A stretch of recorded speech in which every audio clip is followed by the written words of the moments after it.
The most tragic and catastrophic day in Sodor's history started off like any other. The engines who worked on that railway were very busy. Trains were running smoothly and everything was running right on time.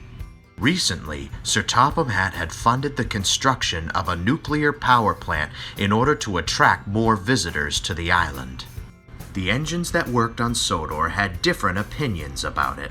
Some engines were for the new power plant, saying it would boost up ratings and modernize Sodor, while other engines were against this power plant, saying it could be too dangerous and could lead to a catastrophic event if not careful. James the Red Engine, who was at Wellsworth Station waiting to collect Edward's passengers, was against the idea and complained endlessly about it. At last, Edward arrived. "Hello, James. How are you?" "How am I? Oh, I'll tell you how I am. I still don't understand why a nuclear power plant is so important to Sir Topham Hatt." "I understand what you mean, James. Some people and engines are for the idea while others are against it." "Well, what are your opinions on it?" "Me? I'm neutral about it, to be honest with you. Though saying that, I do have my suspicions." "You know what I've noticed, Edward? I've noticed with everything Sir Topham Hatt does is money, money, money nowadays. I mean, money this, money that. Sir Topham Hatt's just like, "Oh, I'm Sir Topham Hatt. I'm gonna spend billions of quid on building a nuclear power plant." I'm not against this power plant because I think it's dangerous. I'm against this power plant because I think it's pointless. I mean, Sodor is the #1 tourist attraction in the world. What do we need a power plant for? Then the conductor blew his whistle and raised his green flag, meaning it was time for James to leave. But as James was about to leave, there was a loud explosion, followed by a loud siren. Right away, the two engines knew what that meant. "Get out of here fast! The nuclear plant has exploded!" Well, you didn't have to tell Edward and James twice. When all the passengers were on board, the two engines raced away as fast as they could. Edward was racing at speeds he had never gone before. Meanwhile, James was terrified and he kept pace with the old engine. The two engines raced past Donald, who was going the other way with a good straight. Then a huge shockwave hit the two engines. The shockwave broke the windows of the coaches. The two terrified engines didn't stop until they got to Knapford Station. When they got to Knapford Station, the passengers quickly took cover inside the station. James was still shaking from the explosion. So was Edward. "Edward, what the hell happened?" "The power plant exploded. I had a bad feeling this would happen."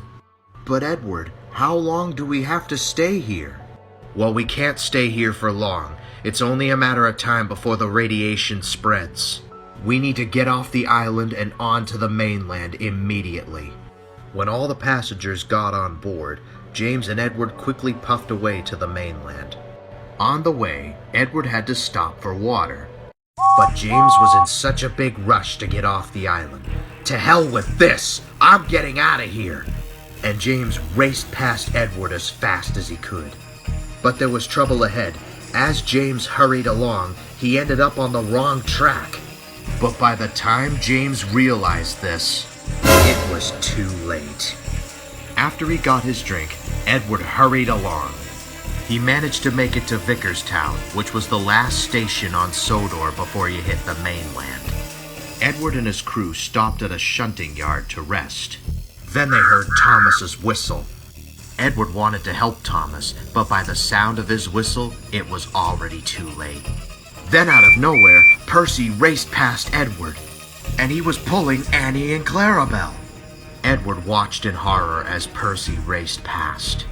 Percy was racing for his life, and he had made a promise to Thomas earlier to take care of Annie and Clarabelle.